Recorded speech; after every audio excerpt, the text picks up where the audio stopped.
কোনে হত্যা কৰিছিল প্ৰাণৰ শিল্পী জুবিন গাৰ্গক? সিদ্ধাৰ্থ শৰ্মা, শ্যামকানু মহন্ত, সন্দীপন গাৰ্গ, শেখৰ জ্যোতি নে অমৃতপ্ৰভা মহন্ত?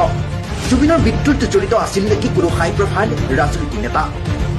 প্ৰাণৰ শিল্পী জুবিন গাৰ্গ কায়িকভাৱে নোহোৱা হোৱাৰ পাছতেই এতিয়া যেন প্ৰবাদ অধিক ৰহস্যখন হৈ পৰিছে জুবিন গাৰ্গৰ মৃত্যুৰ কাৰণ। প্ৰকৃতাৰ্থ ছিংগাপুৰত কি ঘটিছিল জুবিন গাৰ্গৰ সৈতে? এই কথা জানিবলৈ, ন্যায় লাভ কৰিবলৈ আজিও অপেক্ষাৰত প্ৰত্যেকগৰাকী অসমীয়া। তাৰ মাজতে মুখ্যমন্ত্ৰী হিমন্ত বিশ্ব শৰ্মাৰ মন্তব্যই সৃষ্টি কৰিছে আন এক ন ৰহস্য।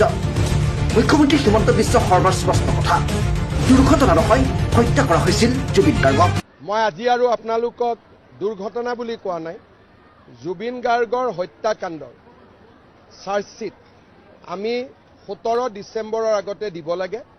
মই টাৰ্গেট দিছোঁ যে 8 তাৰিখমানৰ ভিতৰতে যাতে দিব পাৰে। আৰু আমি সকলো ফালৰ পৰা এতিয়া প্ৰস্তুত। বিদেশত যদি কিবা ঘটনা হয়, চাৰ্জশ্বিট দিয়াৰ আগতে গৃহ মন্ত্ৰালয়ৰ এটা অনুমোদন লাগে।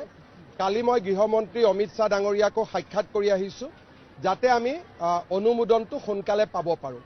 গতিকে মই ভাবোঁ যে অহা 3-4 দিনৰ ভিতৰতে SITয়ে MHCলৈকে লিখিব, মিনিষ্ট্ৰী অফ হোম এফেয়াৰ্ছলৈকে অনুমোদন আমি পাই যাম।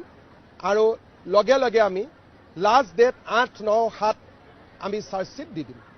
উল্লেখ কৰা প্ৰয়োজন যে বৰ্তমানেও SITয়ে দাখিল কৰা নাই জুবিন গাৰ্গৰ মৃত্যুৰ তদন্তৰ প্ৰতিবেদন। মুখ্যমন্ত্ৰীৰ ভাষ্য অনুসৰি 8 তাৰিখে SITয়ে দাখিল কৰিব তদন্তৰ প্ৰতিবেদন। এটা প্ৰশ্ন হয়, জুবিন গাৰ্গৰ মৃত্যু প্ৰসংগত কিবা অজান ৰহস্যৰ গোট পাইছে নেকি মুখ্যমন্ত্ৰী হিমন্ত বিশ্ব শৰ্মাই?